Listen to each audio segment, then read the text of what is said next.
입니다. 자, 예레미야서 우리 41장 말씀 보도록 하겠습니다. 예레미야를 에스겔 41장 펴신 분이 있어요. 야, 대단하시다. 감사합니다. 예레미야를 펴시려고 했던 분들은 제가 말하면 뭐든지 그대로 믿으시고 해주시는 분들. 에스겔 41장 3절에서 6절까지의 말씀 우리 먼저 읽도록 하겠습니다. 에스겔 41장 3절에서 6절 같이 교독하겠습니다. 그가 안으로 들어가서 내전문 통로의 벽을 측량하니 두께는 2척이요 문 통로가 6척이요 문 통로의 벽의 너비는 각기 7척이며 그가 내전을 측량하니 길이는 5척이요 너비는 15척이라 그가 내리이르되 이는 15척이라. 성전의 벽을 측량하니 두께가 6척이며 성전 3면에 골방이 있는데 너비는 각기 4척이며 골방은 3층 읽으세요. 골방 위에 골방이 있어 모두 30이라. 그 3면 골방이 성전 벽 밖으로 그 벽에 붙어 있는데 성전 벽 속을 뚫지는 아니하였으며. 이제 안에 있는 성소와 또 지성소에 대해서 그리고 골방들과 어떤 독립된 건축물에 대해서 굉장히 자세하게 기록이 돼 있어서 이것을 말로만 이렇게 설명되어 있으니까 옛날 고대 사람들은 이렇게 말로만 해도 아주 잘 알아듣고, 왜냐면은 오늘날 우리는 눈으로 봐야 뭔가 이렇게 익숙해지는데 옛날 사람들은, 고대 사람들은 뭐 말로만 들어도 이것을 잘 그대로 할 수 있는 그런 능력들이 저희보다 훨씬 뛰어났던 시대의 사람들입니다. 그래서 그러한 손으로 하는 것들에 대해서는 우리보다 훨씬, 그래서 미스터리라고 할 만큼 너무나 아주 정교한 그런 건축물들이 남아 있는 이유가 이제 바로 그런 것들이죠. 성전을 측량하는 그 놋과 같은 사람, 그 이제 1절부터 이제 읽진 않았지만 놋과 같은 사람이 지난 우리 수요 성경 공부 때 얘기한 것처럼 여기서는 천사를 가리킵니다. 여기서는 그 천사가 이제 안으로 들어가서 내전문 통로의 벽을 측량했다고 합니다. 내전문 통로의 벽을. 그래서 천사가 측량하기 위해서 내전 안으로 들어갔다는 것인데, 여기서 내전은 뭘 의미하냐면은 지성소를 의미한다고 성경에서 답을 해주고 있습니다. 그렇죠? 지성소를 의미합니다. Holy of Holies. 그래서 원래 40장에서부터 그 천사가 계속 에스겔을 이렇게 데리고 다니잖아요. 그래서 성전 외부의 모습을 보여주고 측량을 했었습니다. 그러나 이제 3절부터는 에스겔을 성소에 머물게 해요.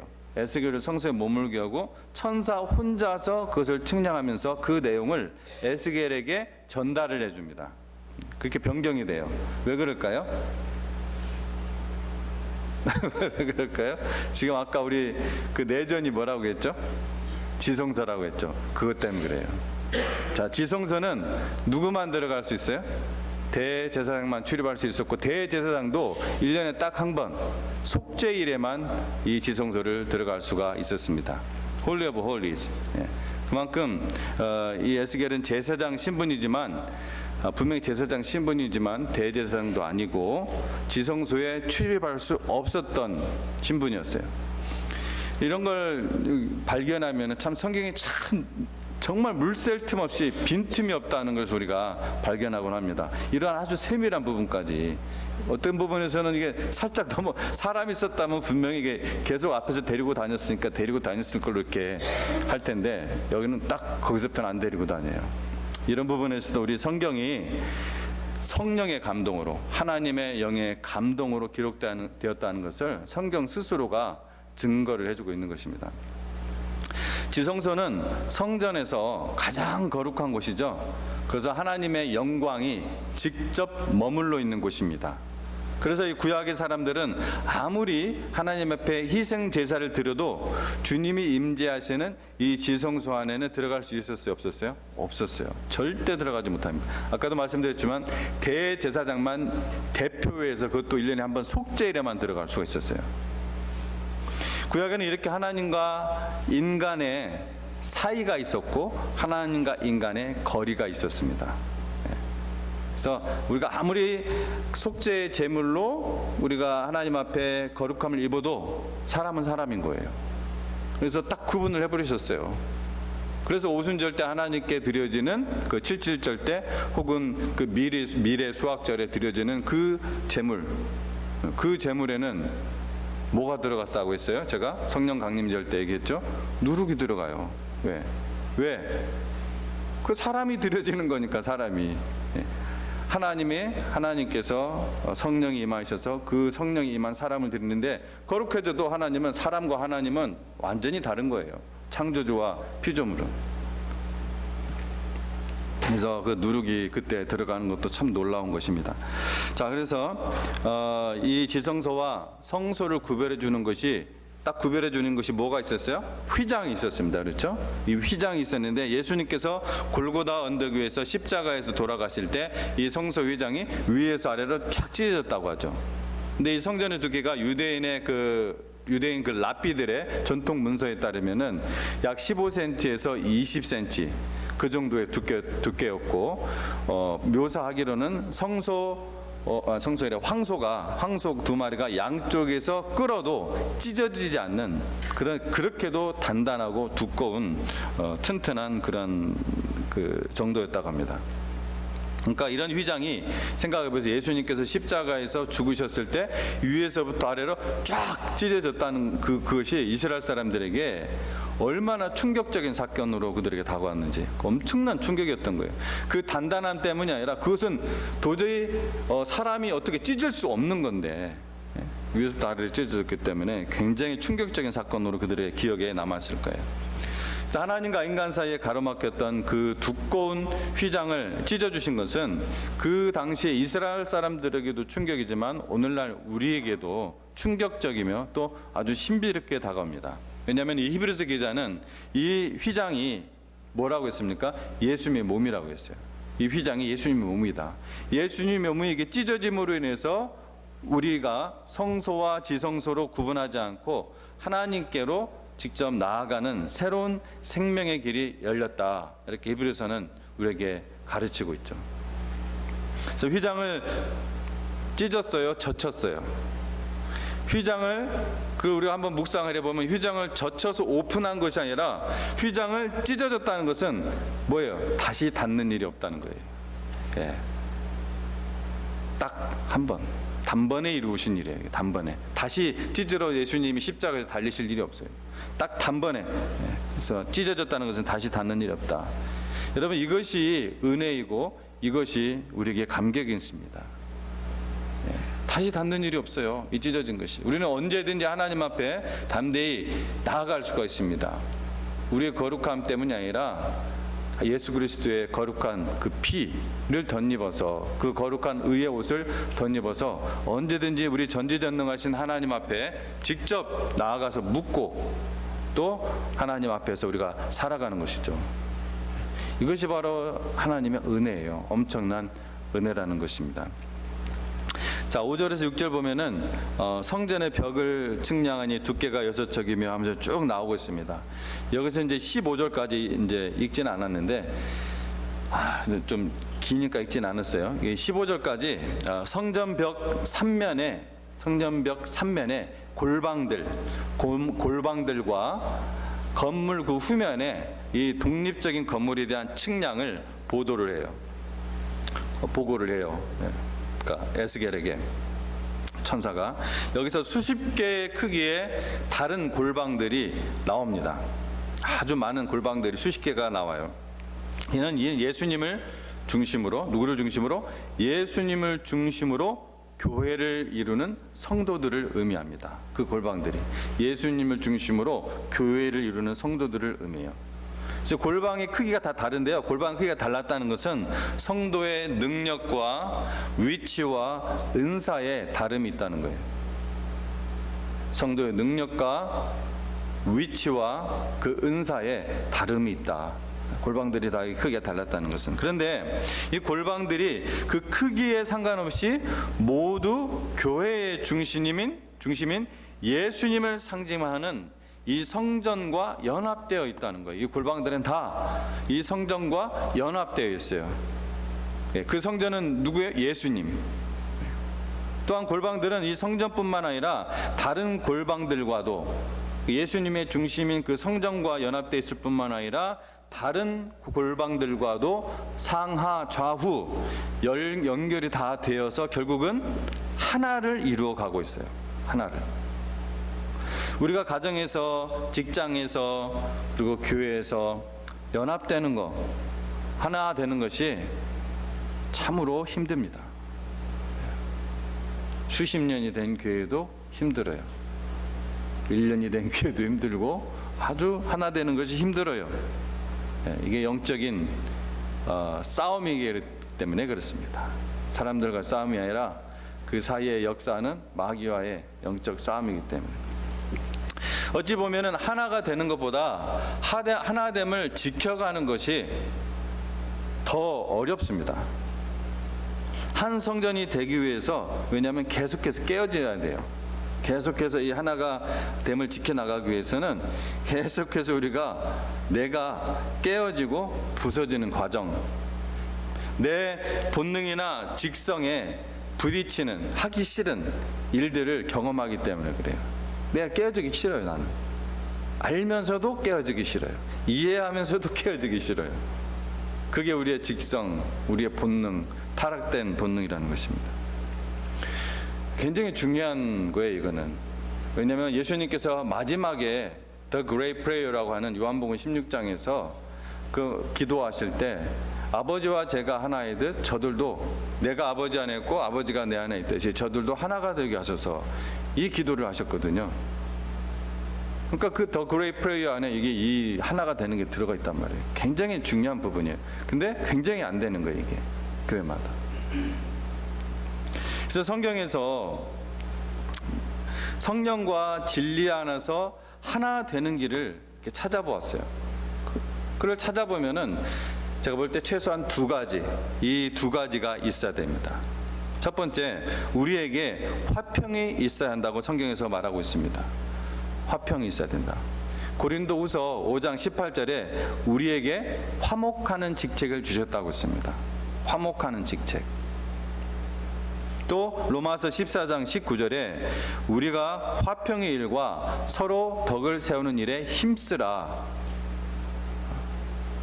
우리의 화평의 일과 서로 덕을 세우는 일에 힘쓰라 말씀하셨습니다. 로마서 14장 19절에. 근데 이 화평을 방해하는 것이 뭐냐면은 아까 말한 대로 내 타락된 본성이에요. 그 뭡니까? 내 이기심, 내 정욕, 내 욕심, 내 직성. 이기심과 욕심이라는 것은 결국 내 자아가 크고 내 중심적인 삶을 살고 있다는 거예요. 예수님 말씀이 이렇다 할지라도 내 직성은 자꾸 내 중심적인 삶으로 내가 생각하고 행동을 하는 거예요. 또한 이 화평은 항상 하나님의 말씀, 진리를 희생하는 화평이 아니에요. 무슨 말이냐면은 스가랴 8장 16절 말씀, 이런 말씀이 사실 곳곳에 나오는데 신구약에서 스가랴 8장 16절만 제가 뽑아서 얘기하면은 너희가 행할 일은 이러하니라. 너희는 이웃과 더불어 진리를 말하며 너희 성문 안에서 진실하고 화평한 재판을 베풀라고 말씀하십니다. 그러므로 어떤 인간적인 화목, 우리끼리 화목합시다. 그래서 인간적인 화목이나 화평의 목적 때문에 진리를 왜곡하거나 진리를 포기하는 일이 있어서는 안 된다는 거예요. 그거는 세상에서 일어나는 화목과 화평일 수가 있습니다. 굳이 우리가 종교통합이라는 얘기를 쓸 필요 없이도 우리 모임 안에서도 교회 안에서도 그런 일이 일어날 수가 있는 거예요. 진리 안에서 우리가 하나가 돼야 되는데 만일 우리가 진리를 왜곡하거나 포기하면서까지 우리가 화목하기 위해서, 우리가 잘 지내기 위해서 진리를 어떻게 이렇게 살짝 트위스트하거나 그걸 포기하는 것은 하나님을 배신하는 행위예요. 하나님 배신하는 행위예요. 하나님을 무시하는 행위라고요. 그렇죠. 하나님 무시하는 거예요. 우리끼리 화목합시다. 하나님 여기 있는데 하나님 괜찮아. 우리끼리 화목하면 돼. 일단 우리끼리 화목해야 돼. 그게 맞나요? 절대로 아닙니다. 절대로 아니에요. 그렇게 하는 행위가 바로 종교통합이에요. 종교통합. 일단 우리끼리 화목합시다. 서로 인정합시다. 우리 커먼 그라운드를 서로 갖고 있으니까 그것만 뭐가 커먼 그라운드예요? 둘 다 하나님 믿는다는 거예요. 신을 믿는다. 근데 한쪽 신은 전부 다 우상이잖아요. 미신이고. 그래서 예수님께서는 요한복음 아까 16장 그 위대한 기도에서 아버지여, 아버지께서 내 안에, 내가 아버지 안에 있는 것 같이, 이게 중요해요. 그들도 다 하나가 돼요. 우리는 자꾸 하나가 돼요. 여기에 병이 들었어요. 원 무브먼트에, 하나가 되는 원니스 무브먼트에. 이게 목적이 아니에요. 하나가 목적이 아닙니다. 뭐가 목적이에요?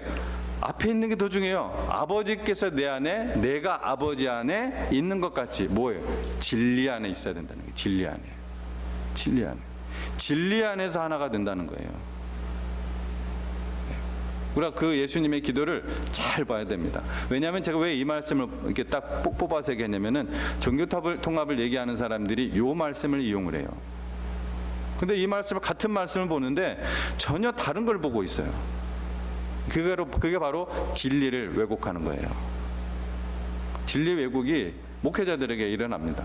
쉽게 자기의 어떤 뜻과 목적, 단체의 뜻을 이루기 위해서. 때로는 이것이 개인적으로 적용될 때는 내 개인의 욕망과 내 개인의 합리화를 위해서, 내가 직성 막 한 거 이거 합리화 위해서. 그러면 안 되죠. 자, 그게 첫 번째예요. 첫 번째. 그게 우리가 성령과 진리 안에서 하나 되는 게 우리가 화평, 화목, 진리 안에서 하나 되는 거라고 했습니다. 그 다음에 고린도전서 이 성령과 진리 안에서 하나 되는 게 두 번째가 질서가 있어야 됩니다. 질서가. 무슨 말이냐면 고린도전서 14장 40절 말씀에서, 이 말씀 여러분 밑줄을 쳐놓으셔야 돼요. 고린도전서 14장 40절. 바울은 모든 것을 품위 있게 하고 질서 있게 하라고 합니다. Everything. 모든 것을 질서 있게 하라. 고린도 교회가 질서가 없었어요. 은사들이 많았습니다. 하나님에 대한 굉장한 열심들이 있었습니다. 근데 뭐가 없었어요? 질서가 없었어요. 질서. 교회는 다양한 사람들이 모인 곳이에요. 근데 사람들은 어떻습니까? 다 자기 잘난 맛에 사는 그 본성이 있어요. 저를 비롯해서 사람은 다 자기 잘난 맛에 사는 본성이 있어요. 다 뭘 하면은 다 속으로 해석을 해가지고서 본인이 다 알고 있는 듯 하면서 그런 본성이 있어요. 그러므로 하나님께서는 그렇게 다양한 사람들이 모인 이 교회마다 목자이며 교사인 목사, 그래서 목사예요. 포이맨, 목자잖아요. 목자이며 교사를 부른 목사. 이 목사에게 말씀을 가르치고 또 어떤 일? 감독하는 일, 이것을 맡기신 거예요. 감리교회 같은 경우는 감독자를 따로 세우죠.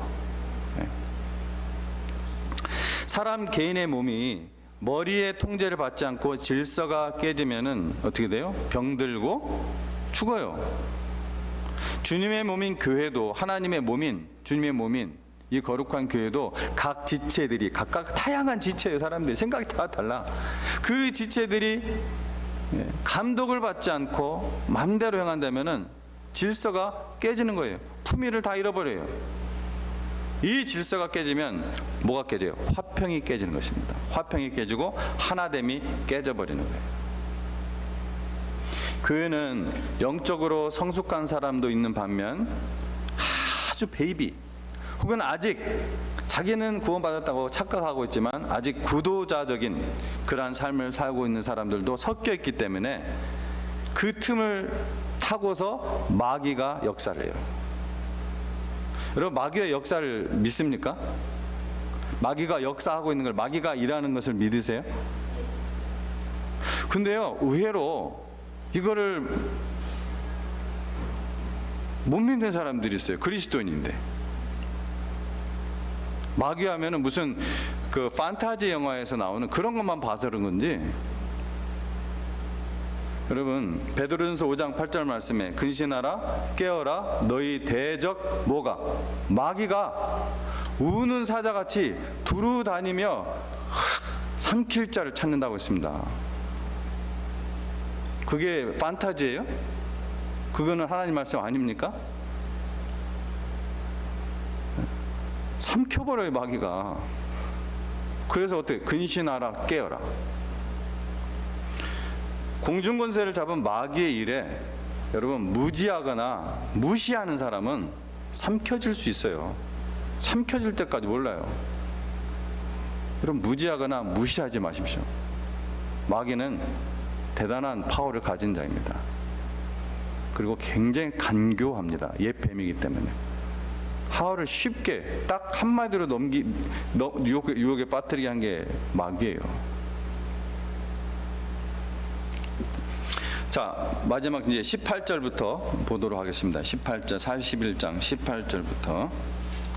자, 18절부터 뭐 다 안 읽고 20절까지만 읽도록 하겠습니다. 자, 같이 읽습니다. 41장 18절부터 20절. 널판 자에는 시작. 널판 자에는 그룹들과 종려나무를 새겼는데 두 그룹 사이에 종려나무 한 그루가 있으며 각 그룹에 두 울글이 있으니 하나는 사람의 얼굴이라. 이쪽 종려나무를 향하였고 하나는 어린 사자의 얼굴이라. 저쪽 종려나무를 향하였으며 온 성전 사방이 다 그러하여 땅에서부터 문통로 위에까지 그룹들과 종려나무들을 새겼으니 성전벽이 다 그러하더라. 여러분 26절까지 우리가 뭐 다 읽었는데 26절까지 계속 읽으면요, 제일 많이 나오는 단어가 뭘 것 같아요? 여러분 읽으면서 많이 나왔던 단어. 읽었는데 금방 까먹으셨어요? 내자, 종려나무. 종려나무가 엄청 많이 나와요. 그래서 여기서 다른 거 찾아볼 게 많이 있거든요. 문에 대해서도 예수님을 상징하는 문도 있고 있는데 이것만 보고 마치도록 하겠습니다. 종려나무, 우리가 마지막으로 살펴볼 거 이 종려나무. 예. 이 성전 벽과 성문에 유독 종려나무가 많이 새겨져 있는 것을 볼 수가 있어요. 반복되고 있습니다. 이게 강조하고 있어요. 사실은 종려나무는 타마르라고 하는데요, 히브리어로 타마르. 이 타마르는 꿀처럼 달다라는 뜻이 있습니다. 달다, 꿀처럼 달다. 시편 119편 103절 여러분 잘 아는 말씀이에요. 들려주면은 아실 거예요. 장절은 몰라도. 주의 말씀의 맛이 내게 어찌 그리 단지요, 내 입에 꿀보다 더하나이다. 이렇게 얘기합니다. 그 달다는 뜻이에요. 그렇게 성전의 곳곳에 종려나무를 새긴 것은 물론 이 종려나무가 불사조 피닉스라는 그런 별명이 가진 것처럼 이 종려나무가 이스라엘 민족이 결국은 승리와 영광 가운데 거할 것이다, 이런 의미도 있지만 하나님의 말씀과 가까이 함으로써 인생에 넘치는 달콤한 은혜를, 달콤한 뭐요? 은혜. 달콤한 은혜를 맛보는 삶을 살라는 의미가 있습니다. 달콤한 은혜. 그렇죠? 말씀 여러분 먹으면 어때요? 이거는 세상이 주는 사탕, 설탕 이런 단맛이 아니잖아요. 얼마나 단지. 표현할 방법은 이렇게 이 방법밖에 없는 거예요. 내 입에 꿀보다 더하다.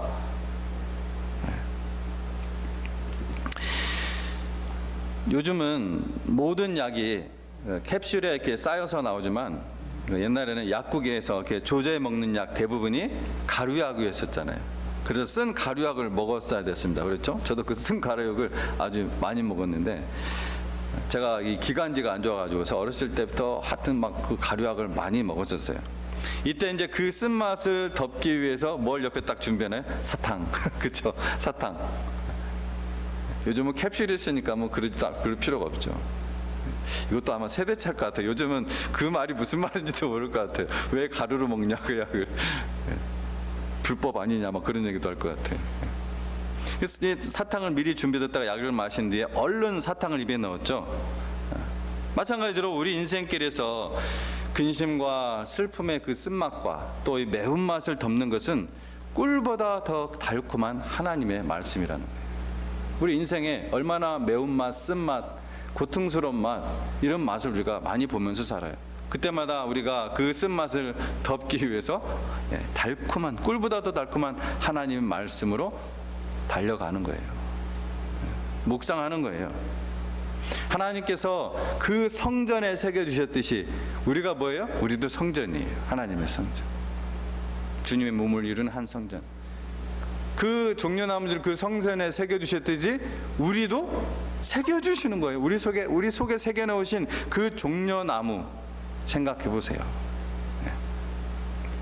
그 종려나무 열매보다 더 달콤한 이 말씀을 우리 마음에 주셨다는 거예요. 우리 마음. 이것을 아는 자가 행복한 자입니다. 오 이스라엘아 너는 참 행복한 자로다. 이걸 아는 자가 행복한 사람이에요. 줬는데도 모르면 행복이 뭔지 모르죠. 엉뚱한 소리만 하죠.